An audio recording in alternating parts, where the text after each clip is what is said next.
Let's go explore Thailand with your Kumadron ang Gala. Kaya naman halina't samahan nyo akong i-share sa inyo para ma-explore ang Thailand maski sa video lang.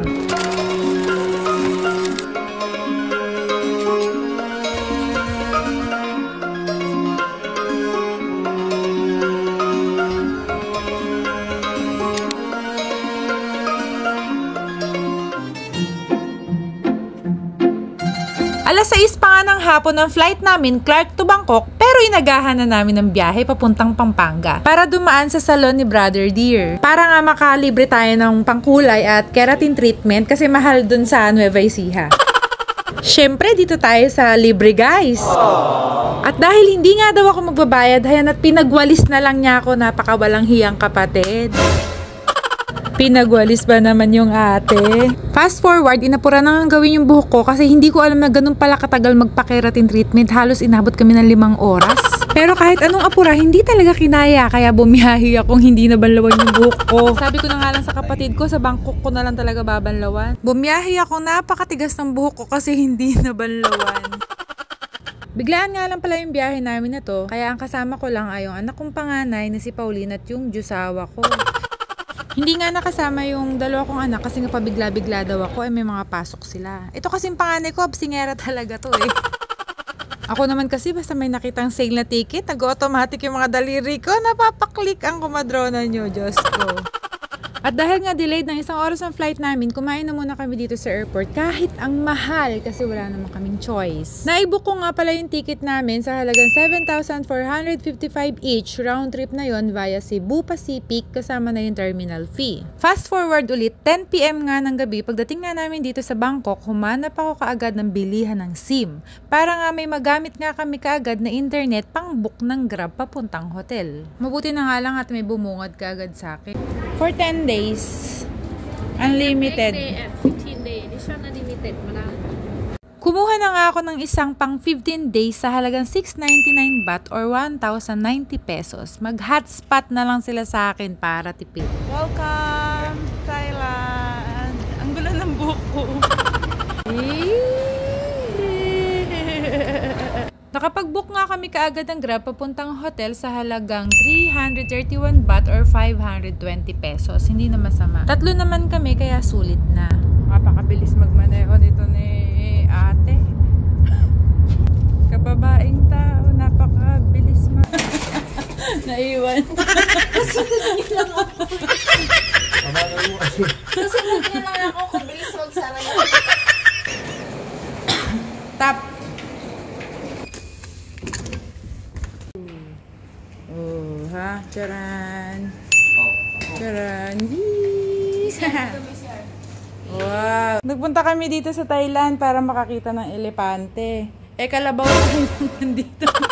Sobrang mura lang talaga ng mga hotel dito sa Thailand. Actually, mas mura pa mag-travel dito kaysa sa Pilipinas. Kinabukasan nga, pagkagising ko, lumabas na kami kaagad kahit na hindi pa ako nagsusuklay. Kasi nga naalala ko, wala nga pala kaming pera pang almusal. US dollar nga pala yung nadala ko. Akala ko kasi sa Amerika kami pupunta. Ipinalit ko na nga lahat ang dala kong USD dahil feeling ko mauubos ko talaga to.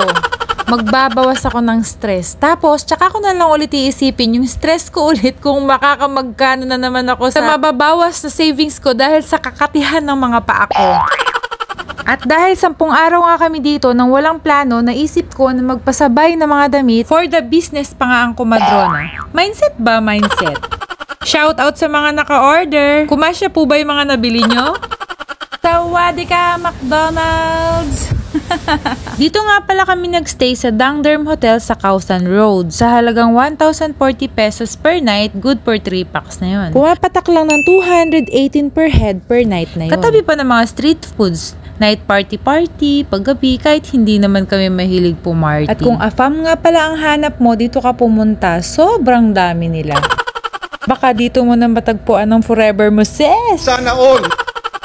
At eto lang naman yung isa sa pinaka-famous na street foods dito sa Thailand, pati scorpion, alupihan, palaka, ipis, at kung ano-ano pa kinakain na din dito. Natry ko na din yan dati, kaya lang ayoko nang ulitin kasi talaga sumakit yung tiyan ko. Palagay ko nga kaya wala ako nakikitang langaw dito sa Thailand nag-teleport ng kusa sa takot nila na baka pati sila iprito na din.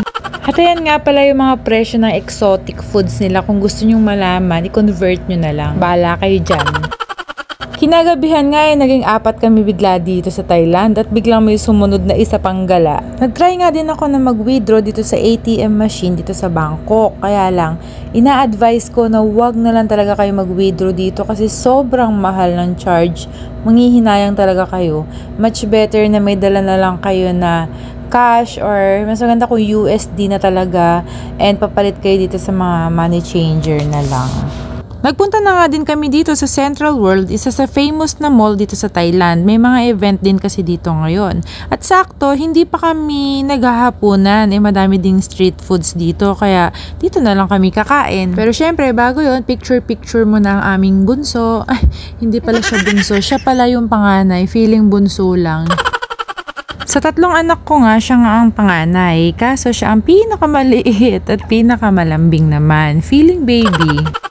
Eto talaga yung na-miss ko dito. Sobrang daming pagkain na kakaiba dito sa Thailand na hindi mo makikita sa Pilipinas. Naku, pasensya na talaga kayo kung sobrang bilis ng video. Gutom na kasi ako sa mga oras na yan. 4 na mall ba naman yung inikot-ikutan namin, kaya sobrang pagod at gutom ko talaga dyan. Kaya nga't inabutan pa kami ng ulan. Kaya nga't naisipan namin umuwi na lang, pero dumaan muna kami dito sa 7-Eleven para bumili ng mga iba pang makakain. Kinaumagahan, pinuntahan nga namin ni Ate Pauline itong Wat Po Temple. May entrance na 200 baht per head or 325 pesos. Kaming dalawa na nga lang ni Ate Pauline ang pumunta dito sa Wat Po. Nagpaiwan na si Dad at si Tito Liam. Mga introvert kasi yung mga magkapatid na yun. Sa kwarto lang, okay na sila. Ayaw sumama sa mga templo kasi nga mainit daw. Dito sa Wat Po, dito mo makikita yung reclining Buddha. Yung sobrang laki. Ayan, tignan nyo naman, ulo pa lang. Ang laki na talaga. Hindi kasi namin to napuntahan the last time na nagpunta kami dito kasi nga kinapos kami ng araw. Sa sobrang daming templo dito sa Thailand, hindi talaga kakayanin libutin ng 1 linggo lang. Kaya naman sabi ko, babalik ako. So, eto na ako ngayon. Bumalik nga talaga ako. At eto talaga yung pangarap ni Ate Pauline, yung makapagpa-picture sa kuko ng Buddha. What? Lang babasahin ko to. Anong sabi? Lucky me chicken. Nabasa mo ba? Lucky me chicken. Beef pancit canton. Oh, next ka na. Dali. Oh, go. I was waiting. Ah, okay, you may go. No matter, you have Oh, sorry. Just picture, okay. Okay, done. Tingnan natin kung anong meron dito. Okay, what's this? Oh, andun yung mga reclining Buddha. Ito yung kumikinang sa gabi. Oh, dito ka mag-picture, maliit lang. Halos hindi na nga namin tinapos ikutin yung kabuuan ng Wat Po Temple kasi nakakapagod at mainit. Ang mahalaga lang naman sa akin, nakita ko na yung reclining Buddha at nakapagpa-picture na si Ate Pauline sa kuko. Okay, fast forward, inapura na nga namin pumunta dito agad sa Tip sa May Restaurant. Isa ito sa mga hindi ko napuntahan last time. Kaya naman sabi ko, babalikan ko yun. Dito lang naman matitikman ng pinakamasarap na pad thai sa buong Thailand. Ang natikman ko lang kasi mga pad thai dati is yung mga nasa street foods pero sobrang sarap na. Pati yung mga nasa mall, masasarap din naman pero ibang klase daw talaga dito. Ito daw talaga yung authentic na pad thai. Pilipinas. Wow. Kumusta ka? Mabuti.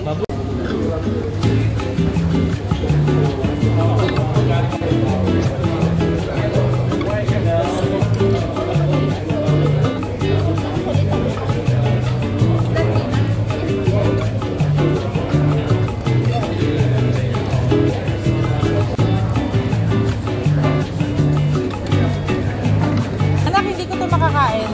Sa'yo talaga to. For her. There's the shrimp. But her shrimp is amazing. It's so crunchy. Kaya lang magkakape ako. But this one But a little bit long. Okay. Okay lang. Okay lang. Okay, galing na po tayo. Salamat.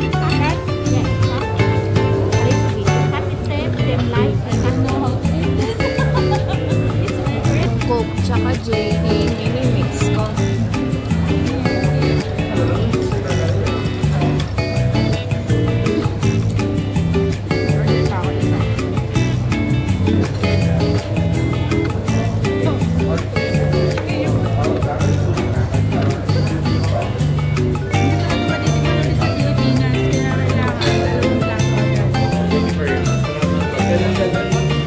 At dahil busog na kami sa pad thai, naglakad-lakad na nga muna kami para magbababa ng kinain.